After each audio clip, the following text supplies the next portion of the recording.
Hey, welcome back.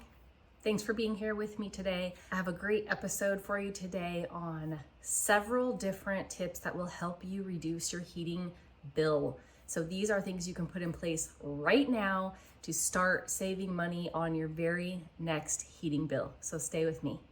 Did you know we have a Facebook group called Frugal Living for Families? I would love to have you come join me over there. We have a great community that supports each other and shares all of our ideas so we can continue to save money, get out of debt, and just improve our family's financial situation, even on one income. I want you to become a stay-at-home mom that you desire to be, or to thrive if you already are a stay-at-home mom and your family is struggling financially. Hop on over to the group. We'd love to have you over there. All right, friend, let's jump right in on some tips you can put into place right now to start saving money on your heating bill.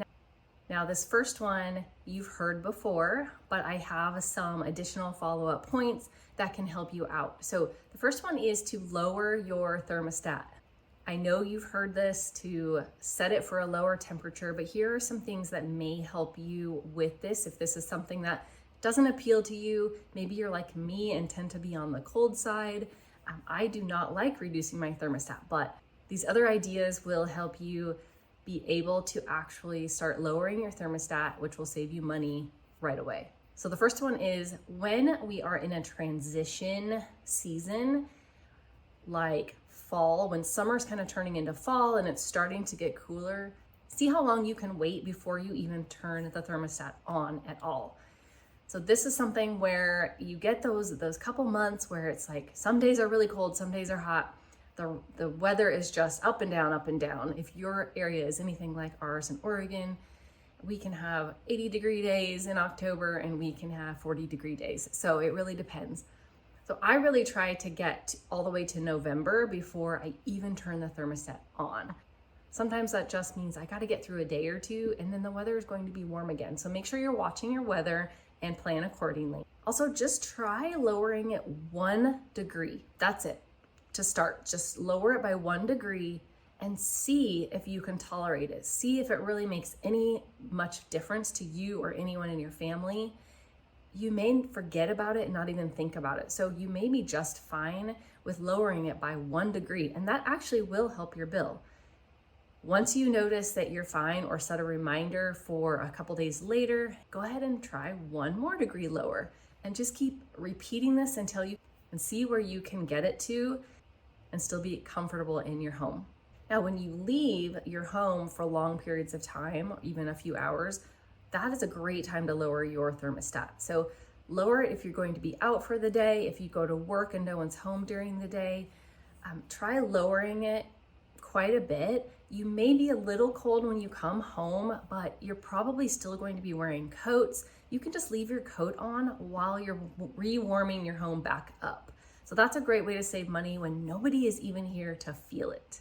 And then of course, you've heard this before too, also turn it down at night. So when you go to bed, that is a great time to lower the temp. Studies actually show that we tend to sleep better in a cooler environment than in a warmer environment. So if you need to put more blankets on your bed, you probably will have a better night's sleep having a cool room, but a nice warm bed that you're laying in with more blankets. It'll be more cozy.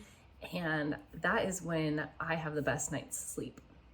And then the last tip I have around your thermostat is to invest in a programmable thermostat. Check with your local utility company because some areas will actually give you a free one. So you can check, it doesn't hurt. They may say no, it doesn't hurt to ask. You may get a free thermostat that is a programmable one. But investing in one, if you have a little bit of extra budget that month, can actually then in the long term save you more money than it cost you. So it can be a really great investment. It allows you to program the temp that you want at any time of the day. And each day can be different. So you can automatically set it for every night when you go to bed to go down several degrees, and then you can actually have it start warming back up a little bit earlier before you're about to get out of bed. Nobody likes to get out of bed when the house is freezing, so you can set the thermostat to warm it back up about a half an hour before you're going to get out of bed, and you won't really have realized that you saved a lot of money during the night. And then if you have certain work schedules, it will automatically, you can set it to go down when you're gone and come back on to warm up the house a little bit before you're going to get home. So again, you're walking into a nice, inviting home, but you saved money during the day. All right, so these next sets of tips are around getting your bill on equal pay. So a lot of utility companies allow for equal pay. It is something you do have to sign up for, and typically they will make sure that you meet the requirements, which means you pay your bills on time. If you are somebody who notoriously pays your bills late, they most likely will not approve for you to get onto equal pay. But equal pay is great for your budget because you can set an exact budgeted amount every single month. It doesn't fluctuate. And they will go off of your most recent 12 months, typically, an average of what your bill was or what your usage was for heat. So they're going to go off of your average and decide what your amount would be that's equal. So with this, the timing can really save you money for a little while. The best timing for you to notice right away is right when the cool weather starts. So right when you are about to turn your thermostat on, that is the first bill that will be higher because you are now using your heat again for the winter, for the fall, the cold months. So that bill would be higher. That's the time to set up for equal pay. So by doing it in the winter months when your bill normally would go way up, it's going to be a lower because it's taking your average amount. So you're going to start receiving just the average equal pay amount to pay for the winter months, that particular winter, versus what it would have gone up to. So make sure you are paying your bill each and every month on time in order to stay on this program as well. Once you have been approved for equal pay, you can be kicked off of it if you pay late. So make sure that you are prioritizing paying that on time so that you do not get removed from the program. And then by reducing the thermostat that winter, little by little, the next year later when they will again look at the most recent 12 months and come up with your new monthly average. You may reduce your new monthly average, and now for the next year, your payment is even lower. And another tip with your heating bill is to contact your utility company and just see if you qualify for any electrical assistance. There are energy assistance programs in certain areas, and depending on your income level, this can be something that your family may qualify for. Sometimes it's only a one-time cash incentive, and other times it is a reduction of a certain percent every single month on your bill. So see if you qualify for that, and you may have some additional savings each and every month. All right, so these next few tips are around the next step, which is to wear warmer clothes. So first and foremost, to wear warmer clothes, of course, you're going to be able to be more comfortable in your home with a lower temperature. So layering up can be huge. Adding on zip up hoodies like I have on right now allows me to, if I get too warm at any point, like a lot of times when I'm doing laundry, I get way too hot. Are you like that? I don't know. And I start sweating and I'm like ripping the jacket off. So then I have a t-shirt on. So by not wearing something that's just like a big bulky sweater, but it's actually in layers, allows you to layer up, layer down as your heat and temps fluctuate throughout the day. You can also get gloves that don't have the fingers, right? They're cut, the fingers are cut out, which still allows you to do things. You can wear those in the house throughout the day for some added heat. The limbs are hands, arms, legs, feet. Those tend to get the coldest because when our body is cold, it tries to keep the heat right in the torso where all of our organs are, right? That's part of our survival, the way we've been set up. So keeping your hands warm, your feet warm is really, really a great way to help you not lose heat, and also on your head. So don't be afraid to wear a beanie inside your home. Nobody's watching, nobody cares. They're actually in style anyway. So wear a beanie. You can even wear also a scarf if you want around your neck. You'll feel cozier, and those are easy things to take off if you get too warm. Another tip is to wear 2 socks. So if you have 2 pairs of socks on, you can keep your feet a lot warmer. And of course, slippers help with that too. So put on those cozy slippers as well as socks, and you will be bundled up and warm. You can also invest in thermal underwear, which can go underneath your clothes for another layer of heat. and they're really comfy, so you don't really mind wearing them or feel like you're wearing too many things. All right, this next tip is to move around your house more. So here are a few ideas for that. So exercise is a great idea for warming up. Running around your house, walking, if you have any exercise equipment, using that, putting on an exercise video on your TV and working out to that, whatever your preference is for exercise. Another way to move your body more is to spend the time that you tend to be the coldest on your chore time. So take care of the dishes, take care of the laundry, mopping and sweeping. Mopping, man, that makes you sweat.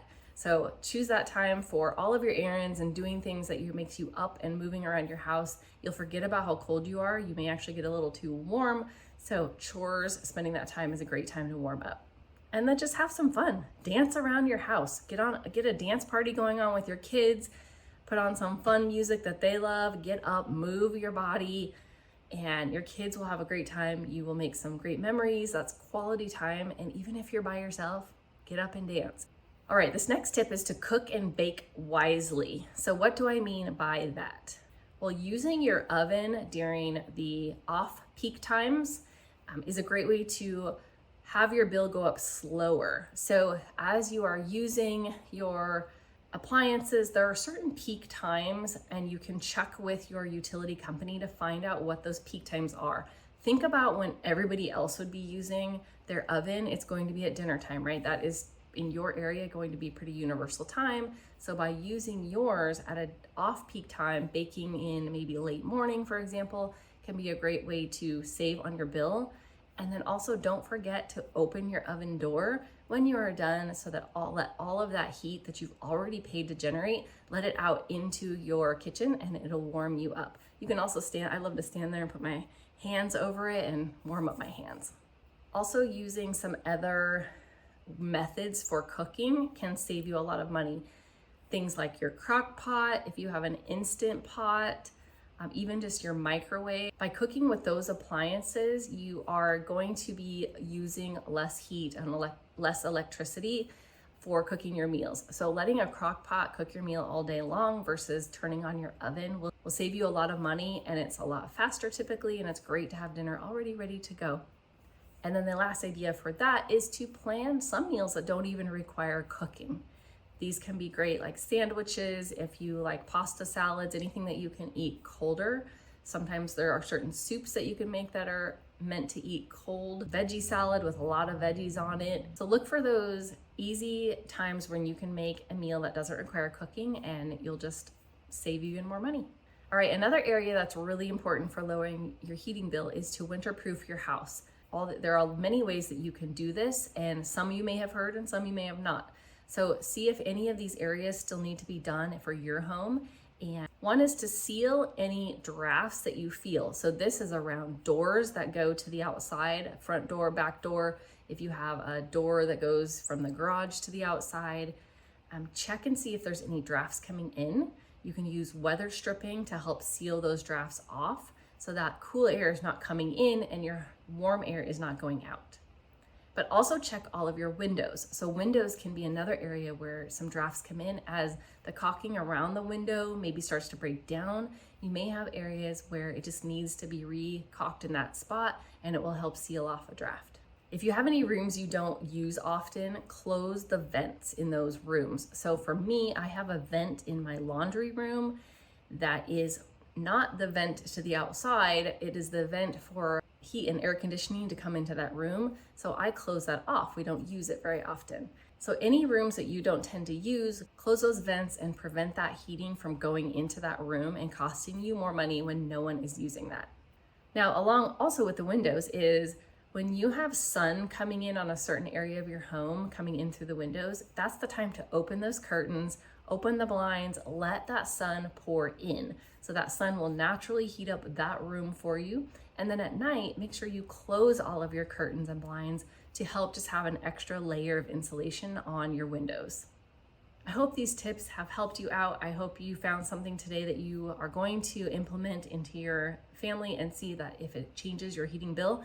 If you found something you're going to try, leave it in the comments. I'm curious. And if you have other ideas as well, please also leave those in the comments so that we can all continue to lower our heating bill. So thanks for tuning in today, and blessings to your family.